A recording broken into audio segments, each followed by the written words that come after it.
بسم اللہ الرحمن الرحیم۔ 3 سوال ہمیں بہت پریشان کرتے ہیں، ہمارا ذہن بعض اوقات کنفیوز ہو جاتا ہے۔ پہلا سوال، اگر میڈیسن کھانے سے انسان ٹھیک ہوتا ہے تو پھر انسان دعا کیوں مانگتا ہے؟ دعا کا کیا فائدہ؟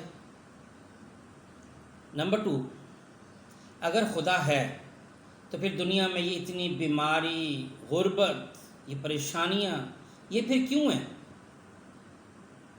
نمبر 3، قتل کرنا سخت گناہ، تو پھر ہم جانوروں کو قتل کیوں کرتے ہیں، ذبح کیوں کرتے ہیں؟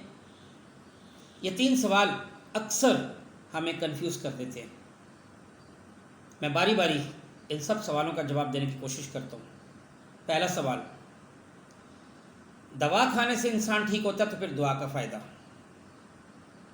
اس سوال کے جواب میں 4 امپورٹنٹ پوائنٹس ہیں۔ نمبر 1، اگر انسان دوا کھانے سے ٹھیک ہوتا ہے تو اس دوا میں شفا کس نے رکھی؟ اللہ نے۔ وہ جو ہم دعا مانگی، اللہ نے اس کے اندر شفا رکھ دی۔ آپ سب کو یاد ہوگا وہ موسیٰ علیہ السلام والا واقعہ کہ جب ایک دفعہ بیمار ہوئے تو اللہ تعالیٰ سے دعا کی، اللہ تعالیٰ نے کہا کہ فلاں جڑی بوٹی جا کے کھا لے، آپ ٹھیک ہو جائے گے انشاءاللہ۔ وہ جڑی بوٹی کھائی، ٹھیک ہو گئی۔ کچھ عرصے بعد دوبارہ وہی اسی طرح بیمار ہوئے تو سوچا کہ اب دعا کیا مانگنی، وہی جڑی بوٹی کھا لیتا ہوں۔ وہ جا کے وہی جڑی بوٹی کھائی تو ٹھیک نہ ہوئے۔ دعا کی، یا اللہ یہ کیا ہوا؟ فرمایا کہ اس جڑی بوٹی میں شفا میں نے رکھی تھی، اب تمہارا یہ عقیدہ بن گیا تھا کہ شاید اس جڑی بوٹی کے اندر شفا ہے، لہٰذا اب میں نے وہ شفا اس کے اندر جو میں نے رکھی تھی وہ چھین لی۔ تو پہلا پوائنٹ تو یہ ہے کہ جو دوا ہم کھاتے اس میں شفا اللہ تعالیٰ رکھتے ہیں۔ نمبر 2، دوا جسم میں جا کے کرتی کیا ہے؟ ہمارے جسم کے اندر آپ کو پتہ ہے کہ اینٹی باڈیز اور اینٹی جنز ہوتے ہیں۔ دوا ان اینٹی جن جراثیم کو جو جسم کی پولیس ہیں ان کو جا کے بیدار کرتی ہے، ان کو طاقت بخشتی ہے، انرجی بخشتی ہے، جس سے وہ مخالف جراثیم جو جرمز ہوتے ہیں ان پر قابو پا لیتے ہیں اور انسان ٹھیک ہو جاتا ہے۔ نمبر 3، دعا تو بذات خود ایک نیکی ہے۔ اگر آپ دعا مانگیں گے تو آپ کو مسلسل اس کی نیکی اور اس کا ثواب ملتا رہے گا۔ اور نمبر 4، آپ بھی جانتے ہیں کہ اللہ تعالیٰ نے ہر چیز کا دنیا میں کوئی ہیلہ رکھا ہے، موت کا بھی ایک ہیلہ ہے، تو اسی طرح بیماری سے شفا کا بھی اللہ تعالیٰ نے ہیلہ رکھا ہے۔ دعا مانگتے ہیں، اللہ تعالیٰ ٹھیک ہمیں کرتے ہیں۔ اللہ تعالیٰ دوا کے محتاج نہیں، لیکن اللہ نے چونکہ ایک دنیا میں نظام بنا رکھا ہے تو اللہ تعالیٰ نے کسی بھی دوا کے اندر جب ہم رکھتے ہیں اللہ تعالیٰ اس میں شفا رکھ دیتے ہیں اور ہمیں صحت یابی مل جاتی ہے۔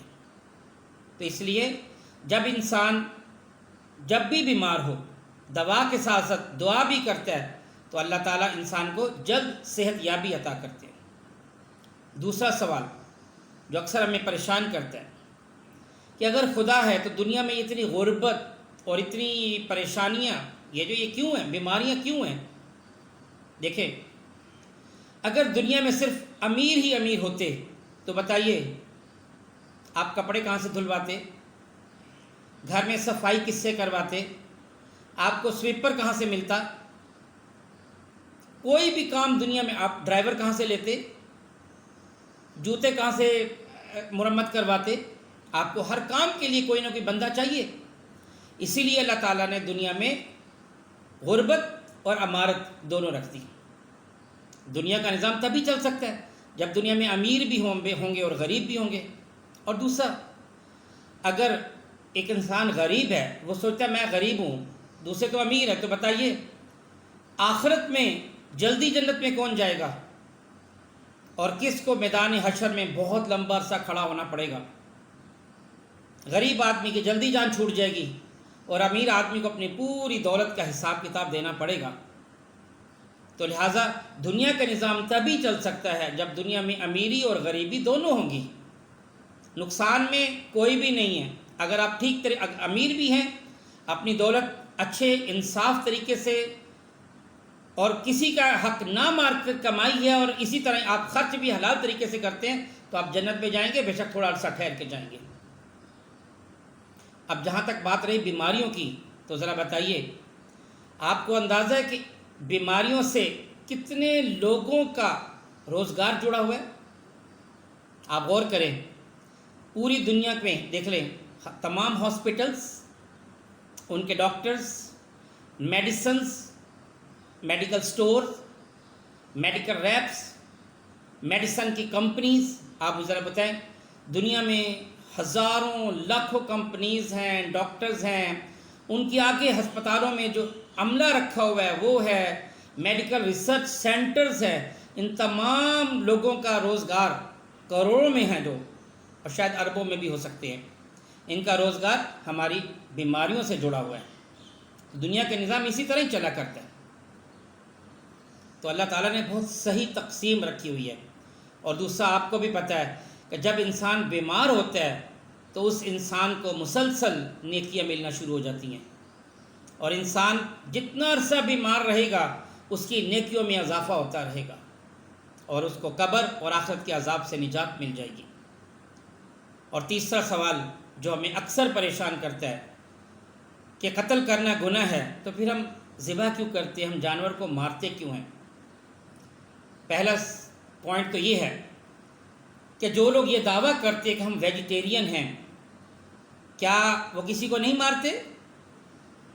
سبزیاں، پودے، فروٹ ٹریز، بتائیے کیا یہ جاندار نہیں؟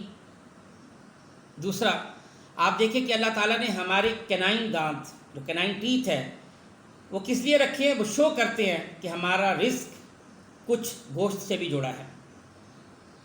جیسے درندے ہیں، ان کا رزق ہی جانور ہیں۔ اگر ایک عقاب ہے تو وہ خرگوش کھائے گا، وہ کبوتر کھائے گا۔ اگر آپ اس کو وہ نہیں کھانے دیں گے تو وہ کیا کھائے گا؟ اللہ تعالیٰ نے دنیا میں ایک سسٹم بنا رکھے ہیں۔ ہم سانس لیتے ہیں تو ہم جراثیم مار کے سانس لیتے ہیں، ہم جرمز مارتے ہیں۔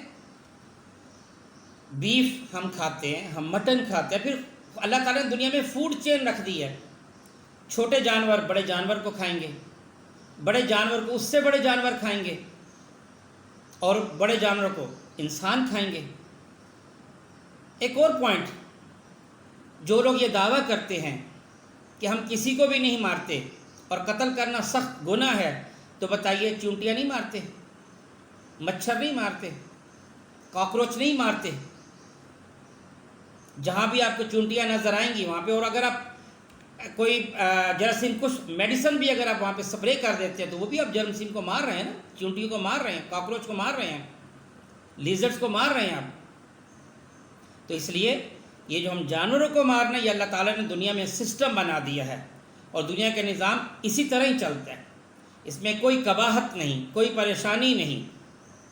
مجھے امید ہے کہ میری ان باتوں سے آپ سب کو ان تمام سوالوں کا جواب، جس میں اکثر ہم کنفیوز ہو جاتے ہیں، آپ کو مل گیا ہوگا۔